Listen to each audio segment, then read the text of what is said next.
stories that the public and business owners would rather left untold. Then a tour of the aforementioned haunted mansion where ghosts of past residents from the 1800s reside, plus a lot of surprises to discover. Next, experience Gertrude's after hours. Did I mention Gertrude is the mansion's most famous ghost? Maybe she'll show up. And you finish up the tour at Gertrude's Lounge in the haunted basement of the mansion with refreshments and Q&A. The trolleys are climate controlled and the mansion is restored to perfection. Check out MinneapolisTrolleyTours.com for more information. Support comes from Hennepin Arts, presenting Hidden Brain Perceptions Tour with Shankar Vedantam. Are there parts of our minds that are hidden from us? This question launched the Hidden Brain podcast 10 years ago.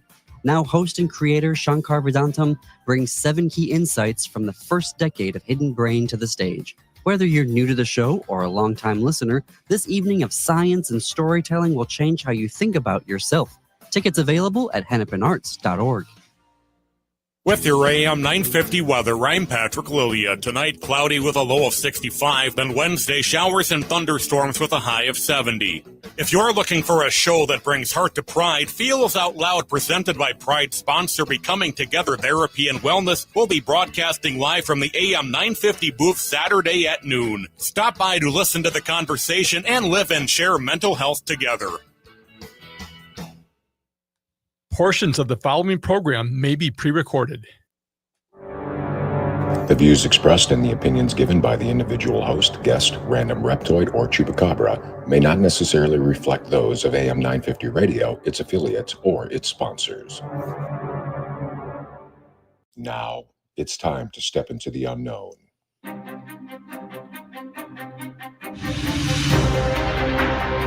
There are things people experience but never talk about. A shadow moving in the corner, flickering of the lights, a disembodied voice. We invite you to talk with us. Share your story, share your experience, because this isn't just your story, this is our story. This is GhostBox Radio with Greg Bakun. And this is GhostBox Radio on AM 950, where every night we talk about the paranormal, ufology, Bigfoot, and so much more. My name is Greg Bakun. Thank you very much for joining us on this Tuesday evening. And I come to you all to start off with an apology, because I have actually, for the last number of days, I have been spelling my guest's name wrong. And I have known, I don't know if Chris ever remembers me, because I don't expect. I do remember you, Greg. So I mean, it's not like I've never heard of you before, I've never seen you before, but for some reason, our guest tonight, who I'm going to properly introduce here in a second, I decided with all my promotional material that Flemming has 2 M's in it, and Chris, this is age. This is age that's happening, because earlier this year I interviewed a gentleman by the name of Simon Bone, and I called him Simon Brown for the longest time, until during the break he very politely, he's British, very politely was like, actually it's Bone, not Brown. And like, okay, now I feel dumb, and rightly so. Folks, I'm so excited. We've actually been talking about this for actually a couple of years, bringing our special guest Chris Flemming on the program tonight. You will have no doubt seen Chris on a number of programs, Ghost Adventures, Psychic Kids. We're talking about let's see here, Haunted Ireland. I mean, there's so many great programs coast to coast. I mean, honestly, this is fantastic. Spiritual consultant, artist. I mean, all these wonderful things. And I really wanted to bring on. Yeah.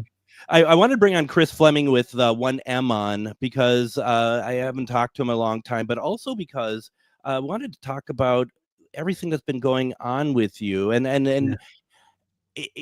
First of all, correct me if I'm wrong. It feels like that you seem to be at a point that you feel like you can take part in more things.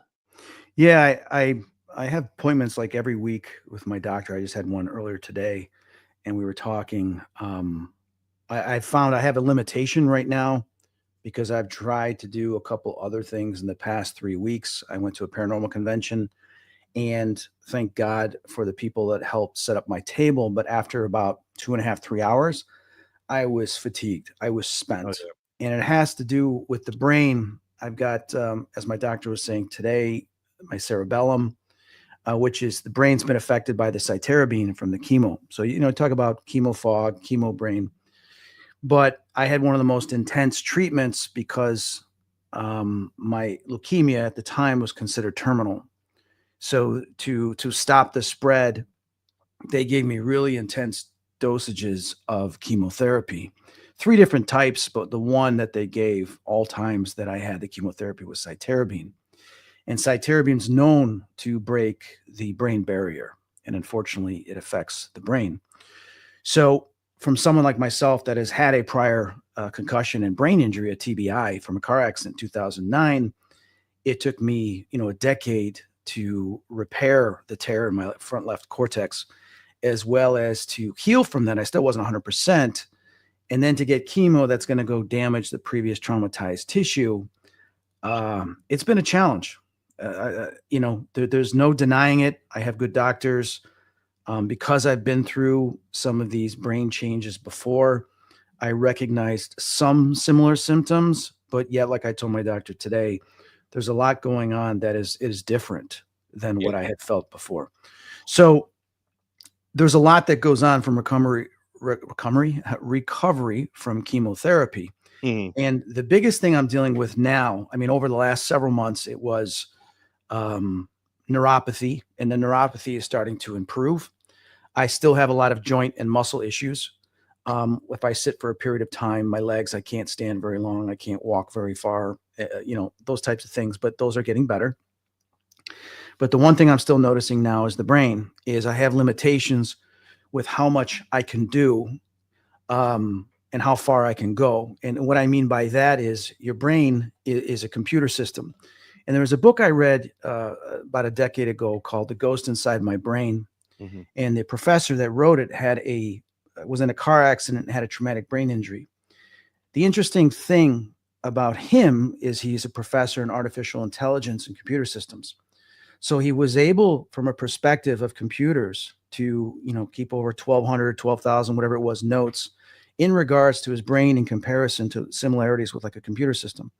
And is in his philosophy and his study of what he was going through, he stated that our brain is like a computer, mm-hmm. and it's doing around 80 different sequences, different responsibilities at one time, even when you're sitting there.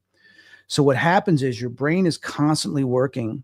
Now, when you have other environmental stimuli or things that you're doing and you're trying to bring more into the brain, whether it's through the eyes, the ears, or whatever else it might be, is you can tax the brain and overload it when it's been traumatized. So what happens is, for example, I went to the Paranormal Chicago convention, and you may hear tonight my speech gets a little messed up because it's near the end of the day. So my brain's kind of taxed. Sure. I didn't even want to go the night before. I told Jack I wanted to go, and I said, I'm going to go. And then the night before I was so spent. I'm like, oh my God, how am I going to do this? I said, I got to just push myself, see what I could do.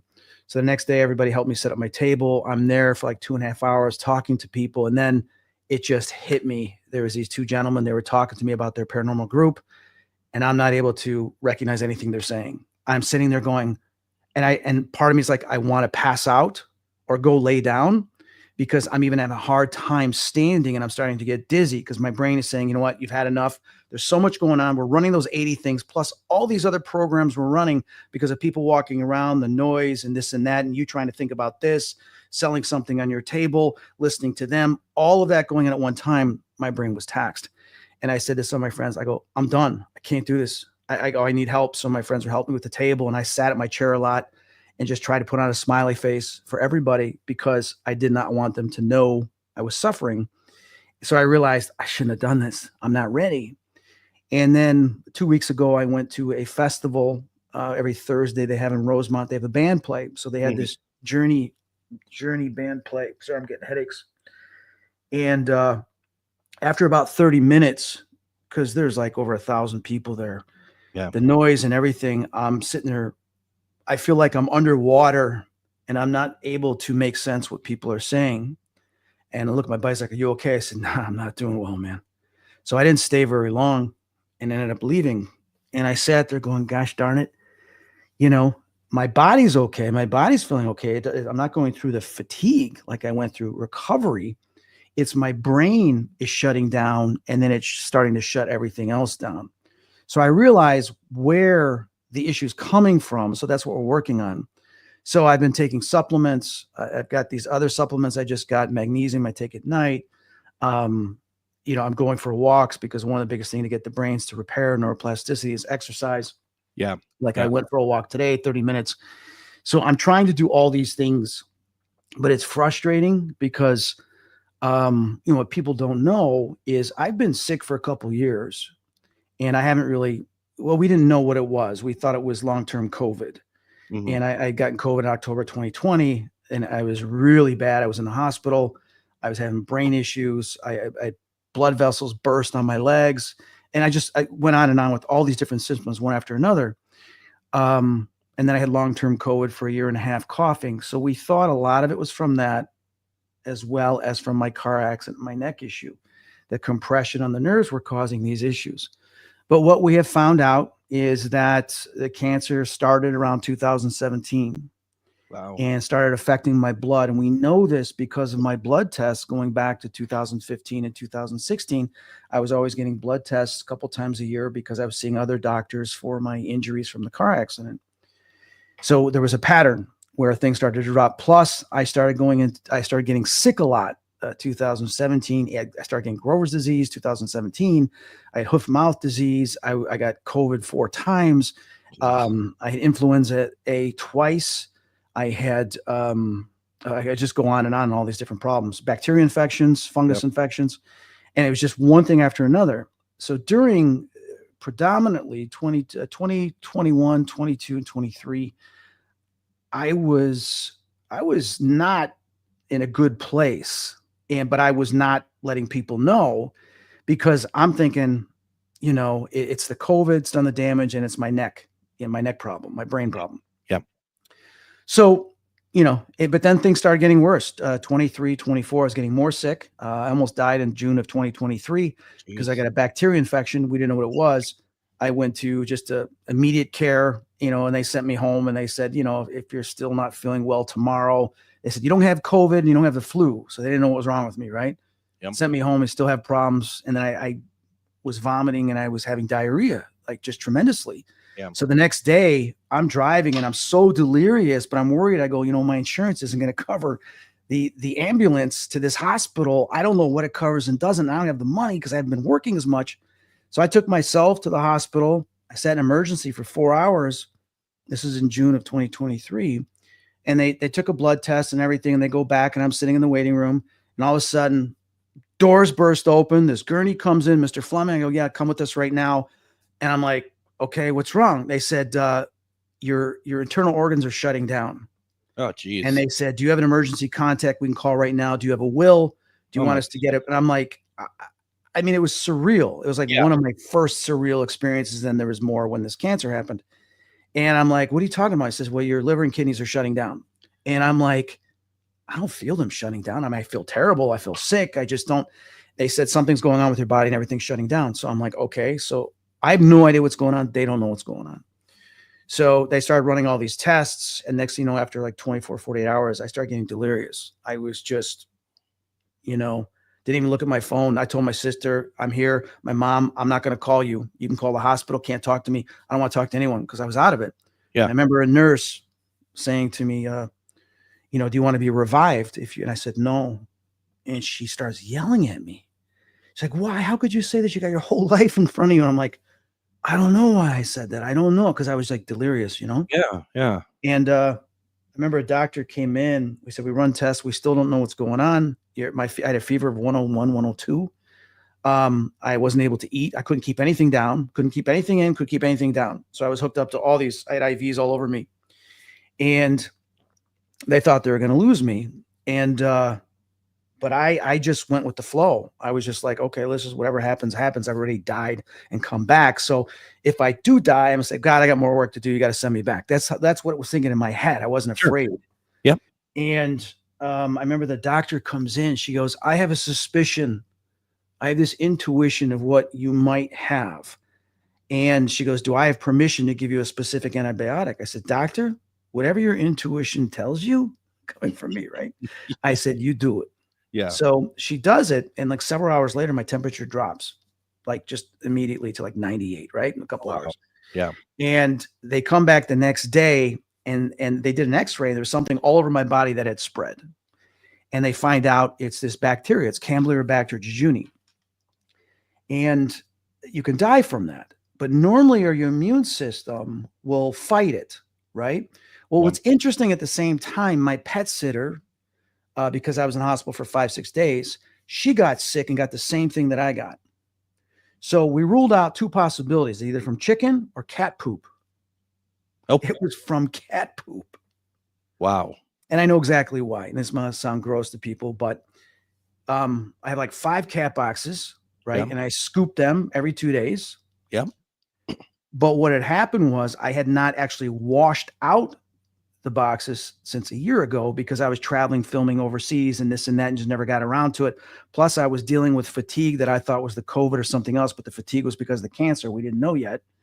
So I just never got around to it. So I guess I had picked up something and touched it and had bacteria on it, and cats can have this bacteria and it doesn't really affect them.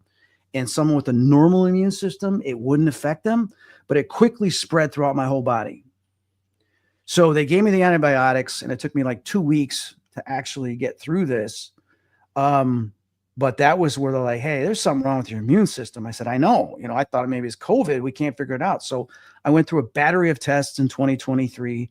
Everything came back negative. My doctor's like, it's an unknown. We just don't know what's going on with you. 2024, sick again. I got COVID again in January of 2024. Then I go back in the hospital with influenza A and my white blood cells dropped down to 1.9 and I was getting chest pains. So they put me into the hospital. Doctors did more tests. And then this one doctor, God bless him, Robert Mandel, is with the Illinois Cancer Association or Institute in Illinois. He's like, you know what? The only test left is a bone marrow. Obviously, because your immune system, there's something going on with the bone marrow, which produces white blood cells and stuff, but you probably don't have cancer, but we're going to check it anyway. So we did it. I remember 2 weeks in, I come in, okay, and he comes in, sits right down. Well, I got bad news, just real calm. He's used to doing this. He has so many patients. Sure. Right. He goes, you've got MDS. And this was like June 26th or 23rd, whatever it was, last year. And I go, what's that? He goes, well, it's a form of cancer. I go, so I got cancer? He's like, yes. I go, what are the symptoms? And he pulls out this sheet and he shows me the photographs of the cancer that I got in my bone marrow. Then he shows me a list of all the symptoms. I'm like, these are all the symptoms I've had for like the last 5 years. Wow. And he's like, I know, you're at late term. He goes, that's not good. Yeah. So we need to get you immediately into a cancer hospital to get looked at. And he goes, you want to go to Rush? You want to go to Northwestern? I go, I'm not going to Rush because I've been with them for over a decade from my neck and my head, and they haven't done anything. Yep. I said, let's go to Northwestern because I've had some great orthopedic surgeons there that I've had surgery for sports injuries. Let's go there. So we go there. Thank God we went there. So he says, all right, well, unfortunately, he calls me back a week or two later. They can't get you in until August 15th. And this is June. I want to get you in right away. I'll try to get you in sooner. Couldn't get me in sooner. Mm-hmm. August 15th. I go and I sit down with Dr. Mehta, amazing man, very thorough, brilliant doctor. And he's saying, we're going to push you through chemotherapy. And then you're going to get a bone marrow transplant in November of 2023. He goes, but I'm noticing something in your blood. And we're going back to 2015-16. I'm seeing a pattern. So it looks like changes started to begin in 2017. So it looks like you got MDS in 2017. Now, in the meantime, I've done my own research on the MDS, and no one's actually told me except telling me I'm late stage. Mm-hmm. Late stage MDS is 6 to 9 months. Of survival. Okay? 6 to 9 months. Okay. Of living. All right. Yep. And you can go up to 2.5 years. Okay. Yep. Some people have lived 10 years, but they haven't been late stage. They're in a stage that doesn't progress any worse. But I was late stage. So I'm looking at 6 to 9 months.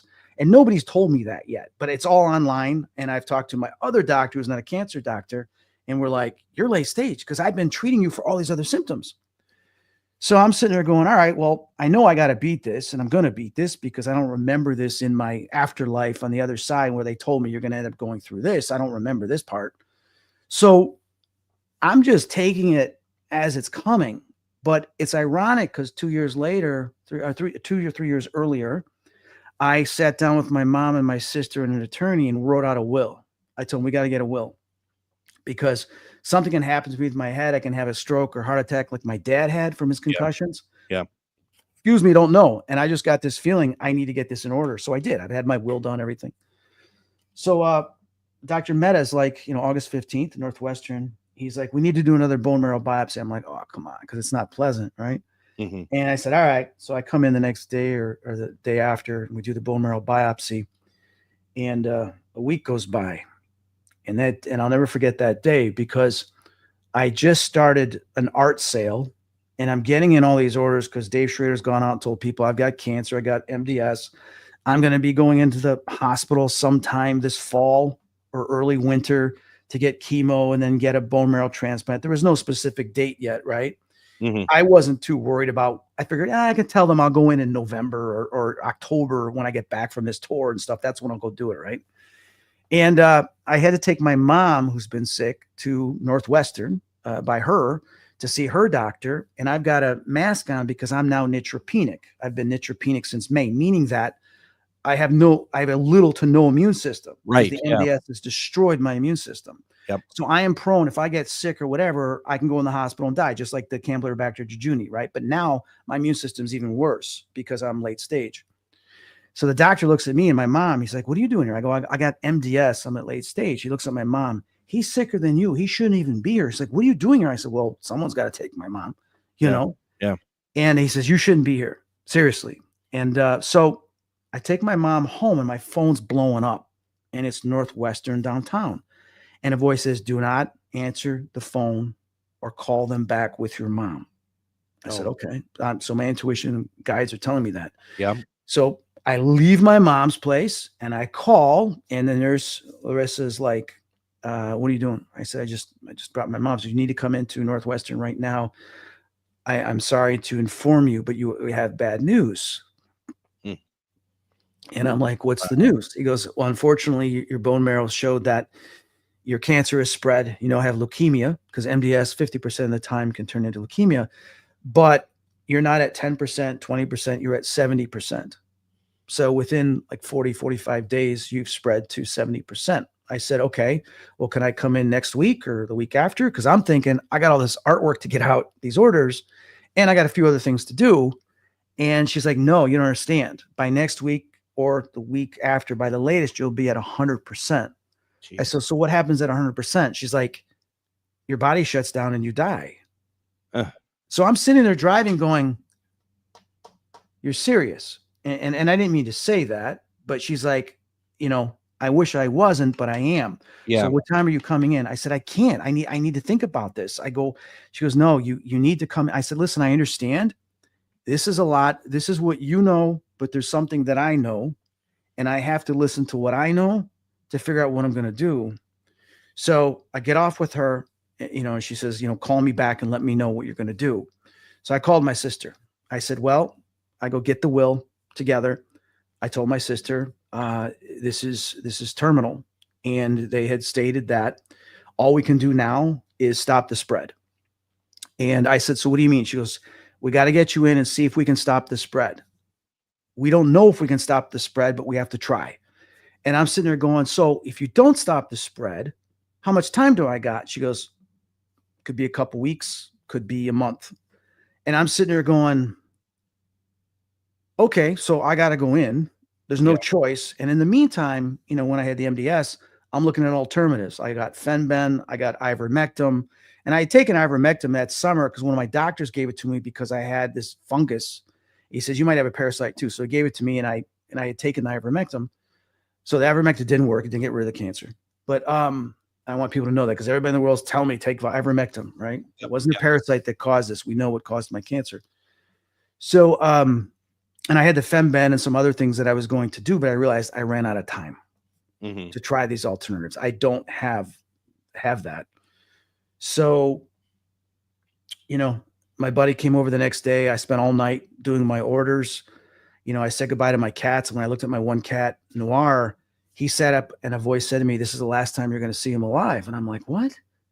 No." And so I walked back over to him. I said, "No, I'm going to see you in about 2 to 3, 4 weeks." So they said 2 to 4 weeks. I said, "I'll be out of there in 2 to 3 weeks. Yeah. I'll see you." I said, "Don't you go." And I hugged him and kissed him again. Second time before I left, I said, "Don't you go dying on me." Right. I get in the car and I tell my buddy Brad, who's driving me to Northwestern downtown, "I have this terrible feeling my cat's going to die." He goes, "Oh, no, don't say it. No, I said, "No, you don't understand. When I know. I got this terrible thing and I don't want to go because I know if I go, my cat's going to die." Yeah. Right. And he did. My cat died a week and a half later. Oh, geez. He got an infection. My sister, something was wrong with him. I noticed on the cameras, and he had an abscessed tooth. And unfortunately, they couldn't do anything because it had spread so much, but also because he has a pacemaker and he's got kidney issues. They couldn't give him medication and they couldn't put him to sleep to remove the abscess. So the only choice I had to do, and plus he had lost like another 1.5 pounds while I was gone in just a week and a half, everything was shutting down. So they had to, my sister we had someone come put him to sleep while I was in the hospital, and I watched on my phone while they did it. Yeah. That was probably the worst part about this whole thing, regardless of the chemo and the cancer. Yeah. It was the one thing that broke me. Oh, absolutely. Chris, I need to break in here. Yep. I need to take a break here. So many thoughts and so many questions come to mind from this conversation that we're having. And anybody in the comments who also has questions, please put them in the comments and we'll try to get to them. I do want to say before we head off to break, Chris, that I've been at a number of conventions where paranormal teams talk to me and I also black out, but I don't think it's ever had anything to do with cancer. Well, hopefully. Have you tested for all that? Well, not only, it's only when paranormal teams talk to me sometimes, not all paranormal teams, just some. Then it's like, oh my God, where am I? So yeah, no, it's all good. Why don't we do this? Let's take our first break. When we come back, we're going to continue our conversation with Chris Flemming. Lots to talk about with his ongoing health situation and beyond. You're listening to GhostBox Radio on AM 950.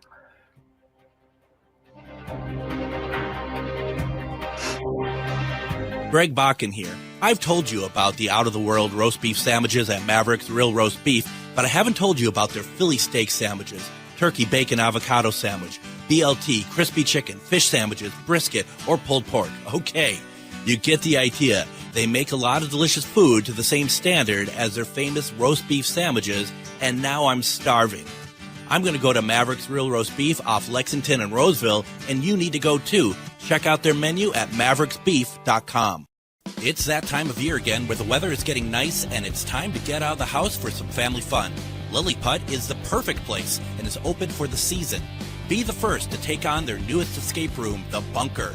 It's intense, exciting, and totally unforgettable. Prefer spooky? Try the Haunted Mansion. When you're done escaping, hit the mini golf course, go-karts, and jump pads. Lilliput is perfect for parties and group events too. Visit lilliput.net for hours and start your spring adventures at Lilliput. Support comes from Hennepin Arts, presenting Hidden Brain Perceptions Tour with Shankar Vedantam. Are there parts of our minds that are hidden from us? This question launched the Hidden Brain podcast 10 years ago. Now host and creator Shankar Vedantam brings 7 key insights from the first decade of Hidden Brain to the stage. Whether you're new to the show or a longtime listener, this evening of science and storytelling will change how you think about yourself. Tickets available at hennepinarts.org. This Wednesday on GhostBox Radio with Greg Bakun, tune in for one-question readings with the highly acclaimed psychic medium, Refined Divine, who can answer questions about love, life, and connecting with past loved ones. Get a potentially life-changing reading by calling. I can answer the question I've had all my life. Delve into the exceptional talents of Refined Divine at refinedivine.com and experience her live Wednesday at 10 p.m. for psychic medium Refined Divine on GhostBox Radio. Greg Bakun here. I love historic tours of Minneapolis and seeing everything it has to offer. But if you know me, I like to include a little spooky in my tours, which is why I found the perfect combination. Minneapolis Trolley Tours does this amazing candlelight ghost tour that you have to check out. It's an extremely immersive experience. It's a trolley trip that starts out at a haunted mansion, traveling around Minneapolis locations exposing ghost stories that the public and business owners would rather left untold. Then a tour of the aforementioned haunted mansion where ghosts of past residents from the 1800s reside, plus a lot of surprises to discover. Next, experience Gertrude's After Hours. Did I mention Gertrude is the mansion's most famous ghost? Maybe she'll show up. And you finish up the tour at Gertrude's Lounge in the haunted basement of the mansion with refreshments and Q&A. The trolleys are climate controlled and the mansion is restored to perfection. Check out MinneapolisTrolleyTours.com for more information.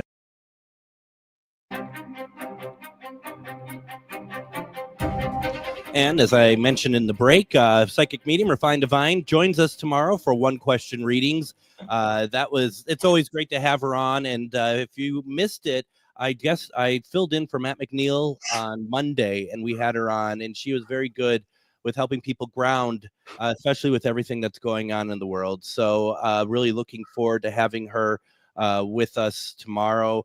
We are talking and having quite the conversation with Chris Flemming tonight. And Chris, first of all, I want to thank you for taking the time. And here's something that I think is so important about just what you even mentioned in the first segment. A lot of things are very important, what you said there, but I think one of the things that is very important for us to remember is that recovery process that when someone says, I don't have to do chemo anymore, I don't have to do this anymore, that anymore. Yeah. It doesn't stop No. all this, like you talking about how it fatigues you, but it goes even further than that. I mean, this is something that, is really important to know. Can I get some questions in from the comments? Yeah. I just want to say this real quickly. Yeah, go ahead. They found out that I had the AML leukemia, which was terminal. And so everybody started talking about it, and prayer went public. Dave Schrader talked about it. Prayers went out. Everybody in the world was praying. And I appreciated that. And it made a difference because the first 5 days I was there, a whole panel of doctors were coming in to figure out what type of chemo to give me. And they had stated that my cancer was mutating. And by the 5th day, it had mutated into a form of leukemia that was no longer terminal, but treatable. It wasn't curable, but it was treatable to where it would give me more time.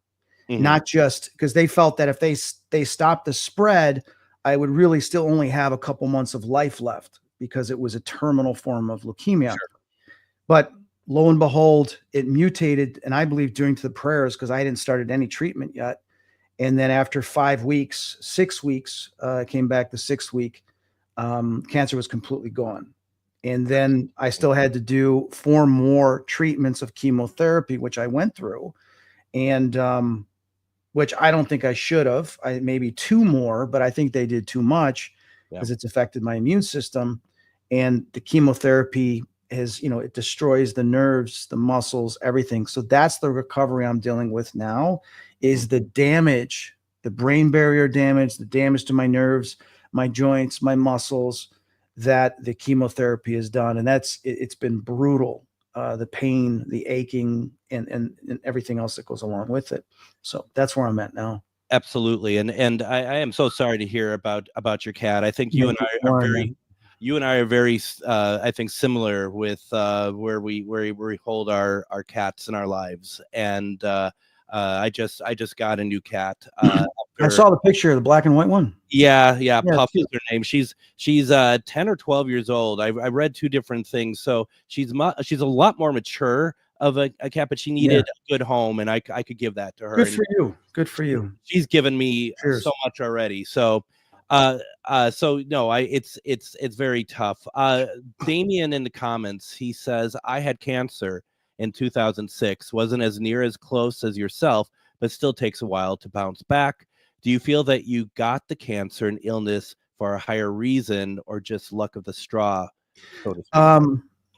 Well, 2 things. One, I know the cancer is from too much radiation. My oncologist says we don't know, but one of my other doctors who's been with me since 2012, and we looked at 42 times from 2009 to 2020, I had MRIs.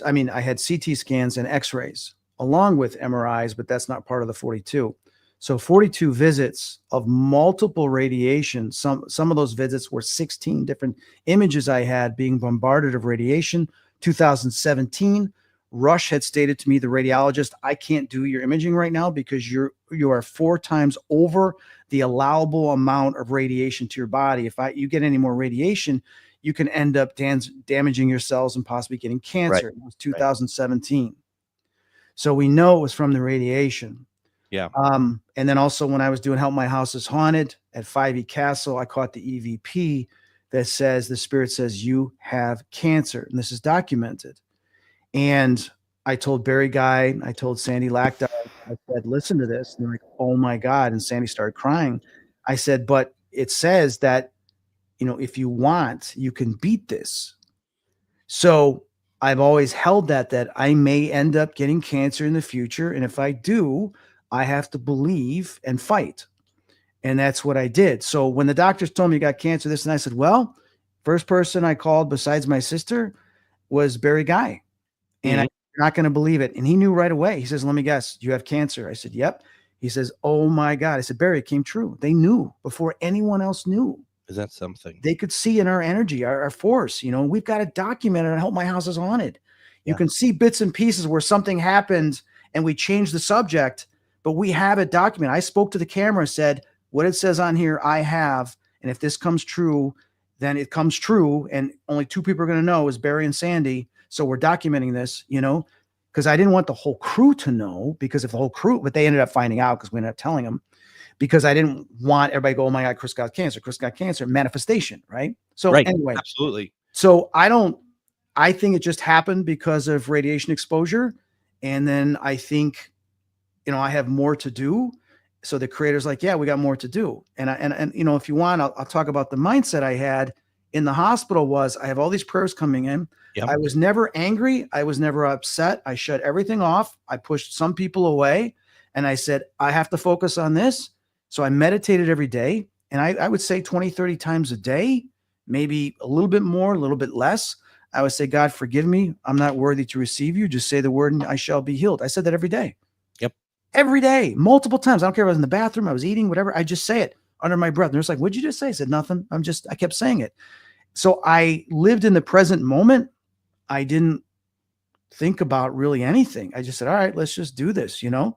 I got to do this. We're going to beat this. It's just, let's take it day by day. And when the chemo was going through me, I would sit there and focus and I would imagine the chemo going through. I would tell my cells, move aside, let the chemo get the cancer, point to where the cancer is. Some of you cells are going to die on the process, but that you will regenerate and come back, but you have to work with this invader coming in and you have to tell them. It's like Navy SEALs coming in and you have to tell them where the cancer is so they can destroy the cancer.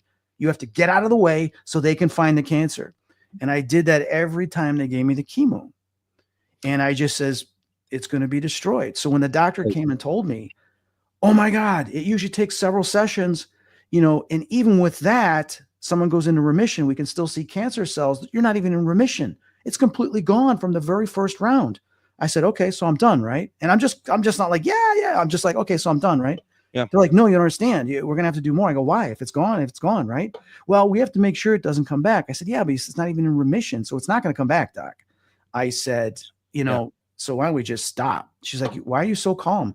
I said, I've already died and come back, and that's the whole way I was. And even my friends know this. So I'm thinking about all these other things I'm supposed to be doing, I'm missing out on, and I'm worried about my mom. I'm worried about my other cats. And, I'm thinking about other people rather than actually, of myself, honestly. So it makes sense. And one of the things that you had said earlier in the first segment was that when you were in that delirious state, do not resuscitate, that you said that, you could go and if you felt like you had unfinished business, you can ask God to send you back. Yeah, I would. And that's what I would do. And I was doing that before, because a voice had said to me, you're going to have to die before I can bring you back. And I told Father Mike this, I told Father Robert, and I told my friend Brad, because these priests came and they blessed me and we did confirmation and everything while I was in the hospital the very first week. Yeah. And just in case, but I said, nah, I'll tell God and everything. I got to go back. We got work to do. So I wasn't worried. Everybody else was more shocked than I was. And just seeing the doctors come in, when it was first terminal, and I'm looking at them going, these poor doctors, they're afraid to say and look me in the eye, knowing that I may be dead in a couple weeks or a month, but they don't know what I know. And they don't know that I'm not afraid of death. God bless them. I felt empathy and sympathy for them.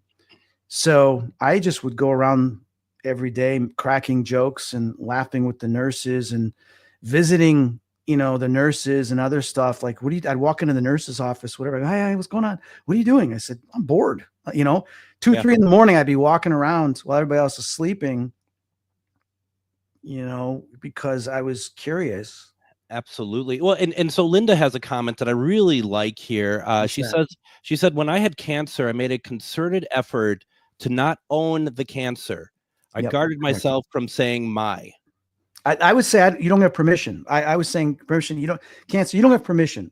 I understand you're here because of what I went through with the car accident, everything else. I'm like, but you don't have permission. You have to go. And that's what I did. Absolutely. Do you feel because you talk about the brain fog, you talk about the cognitive, and like here you're talking about having headaches and stuff. Has that affected your abilities with your psychic senses, or is that remain pretty much intact? Well, the one thing that I know that I journaled and I spoke with some of my other friends was, when the chemo started, I was having paranormal experiences when I was first in the hospital, the very first day, and the first 48, 72 hours, there was a lot of crazy stuff, and I documented it on my phone. But as soon as I started getting the chemotherapy, everything shut off. It was insane. I felt alone. I didn't hear my dad. I didn't feel God. I didn't feel angels. I didn't feel nothing. It went completely dead. And then the whole time I was going through this, and still I haven't gotten any messages, nothing. And I feel, okay, well, not that I'm comparing myself to anybody, please, but Jesus went 40 days into the desert, whatever, on his own with nothing, right? Just to be alone. So it's like, I think the universe is saying, it's up to you. What do you want? What are you going to do? It's up to you. We're not going to get in the way. You got free will. So I said, well, God, we're going to do stuff together. Let's just let my body heal. And, I didn't panic. I didn't worry like, oh, have you left me? Have you forsaken me? Have you done it? No, I didn't do any of that. I said, all right, you're basically saying, Chris, it's up to you. You got to go through this. All right, I'm going to go through this. I'm fine. And it feels like, when you're talking about Jesus and 40 days in the desert, it doesn't feel like a comparison. It feels like that's what you kind of drew strength from. Yeah, absolutely. You kidding me? This absolutely. And I'm not trying to compare myself to what you went through, but I had a very bad COVID experience, and where it's to this day, it's still like things aren't quite right either. And the thing is like, I remember things got really, really dark, and I had a friend, Shar. She was helping me with whatever else, and I never even thought about calling upon my angels. Like something like that would be a no-brainer for me, and that sort of thing. And I bring that up because of, you talked about that you felt isolated. You felt like, that you didn't get the voices or anything anymore. And for me, that was kind of like when, Shar was just like, you should, I'm calling St. Michael in, and I'm just like, oh yeah, calling Raphael, I didn't think about that. And that was kind of actually scary, that all just kind of went away for whatever reason. It's weird what happens. It was, for me, honestly, it was nice. Was it? It was quiet. For once, sure. I didn't have these racing thoughts. I didn't have voices in my head. I wasn't getting disturbed, woken up in the middle of the night. It was really quiet. And for the first time in my life, I felt peace. Do you think that was then purposeful for you to recover? Like you said, they're going to leave you alone because you talk about meditation. That's a good observation, Yeah. Like you need to do this. Possibly. Yeah. But in the meantime, in between the chemotherapy, I'd come home, I'd sleep 14, 16 hours got nothing done, you know. Yeah.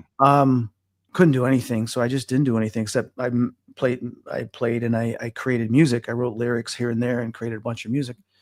So I would start to have a few things start to come back with dreams, you know, but still I would not, no visions, no dreams of, no senses of my angels saying anything or guides. And I'm like, okay, I get it. You guys aren't allowed to or whatever. That's fine. I'm not going to get upset, you know? So there's really not much happening. The only thing that has happened is I've seen things fly around the room. I started seeing stuff again in my house. I would feel a few things. I'd watch TV and I'd feel someone standing there. A friend of mine who had cancer as well that I went to college with, unfortunately, he died a couple months ago. And there was one night I was watching TV with my cat, and all of a sudden I felt him standing next to me. And I'm like, Dan, I totally feel you. I said, did you? And I knew I could say, you're with someone else.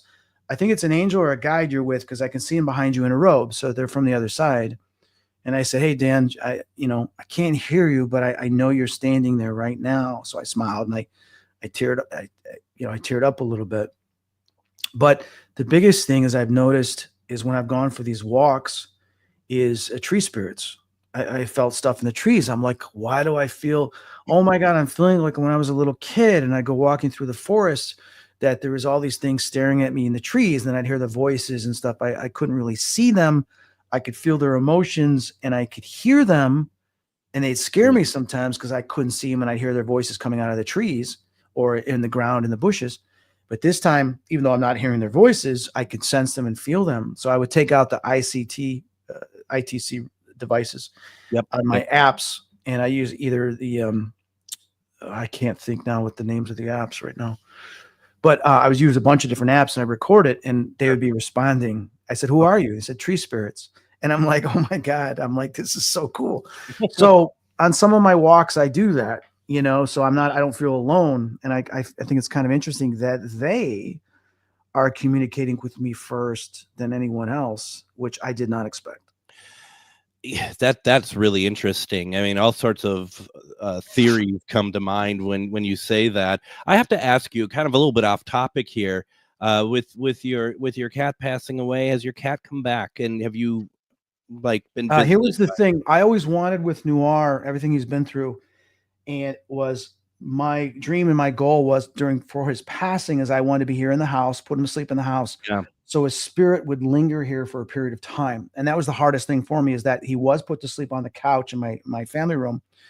But because I was gone for 4 weeks after his death, you know, when I came home, I took out my recorder and I didn't feel him. And I said, "Noir, are you here? Noir." And I play it back, and one of the ghosts in my house, an old man, says, "Chris, he's not here." Mm-hmm. And I'm like, "Thank you," because, you know, my abilities weren't quite there yet. And he said, "No, he's not here." And I have not felt him in the house. However, I've heard his voice, his call. I heard 3 times when I was in the hospital. I heard him cry out.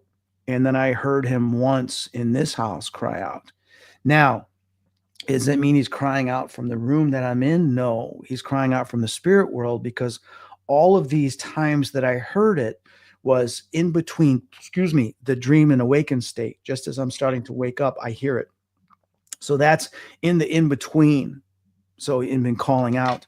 But I'll be honest. I mean, I've broken down probably every single week, missing him.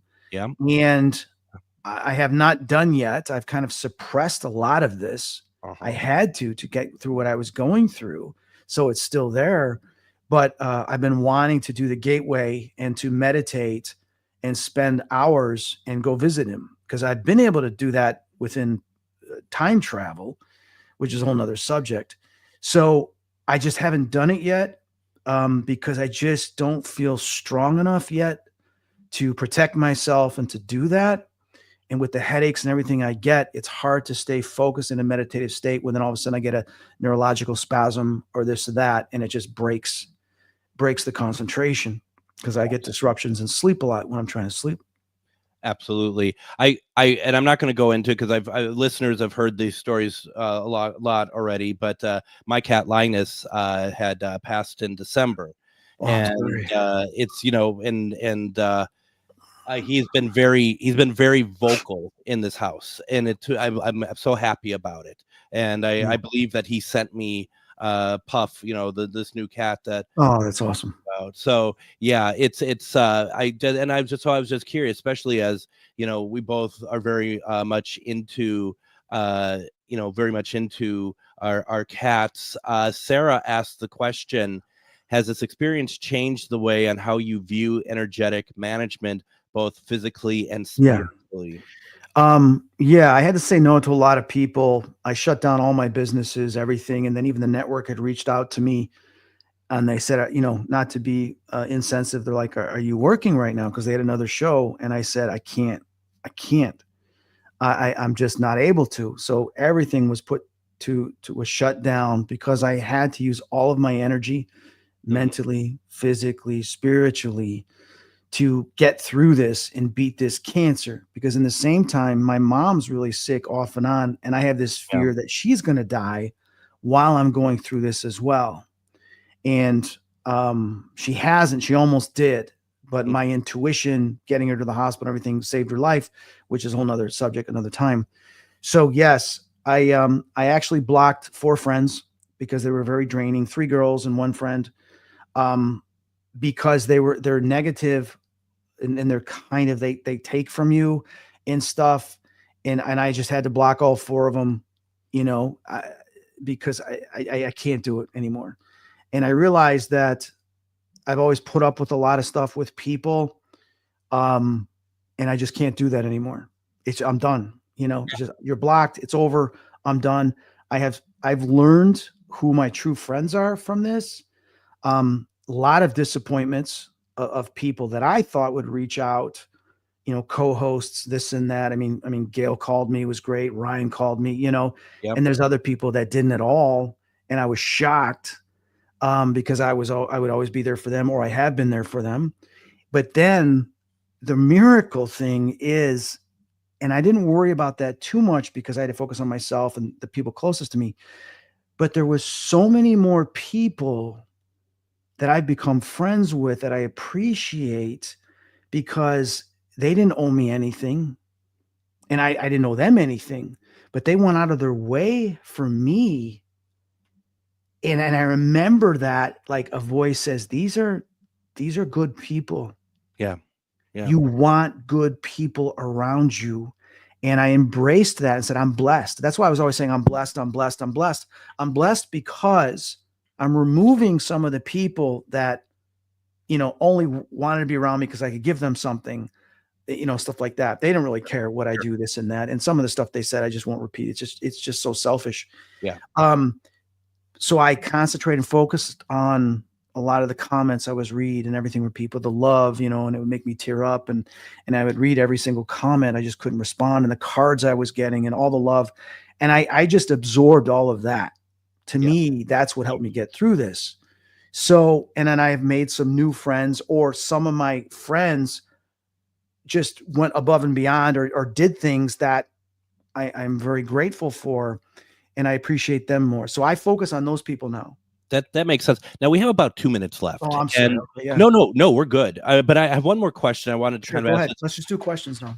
Not super paranormal at all, but you bring up the fact of, like, some people didn't reach out at all. Yeah. I'm an awkward human being. I never know the right thing to say when someone has, is diagnosed like you are. I understand. What as someone who went through this, for people to reach out, what would you like them to like to have them know that it's okay to reach out? Because maybe some people would maybe worried that they didn't want to.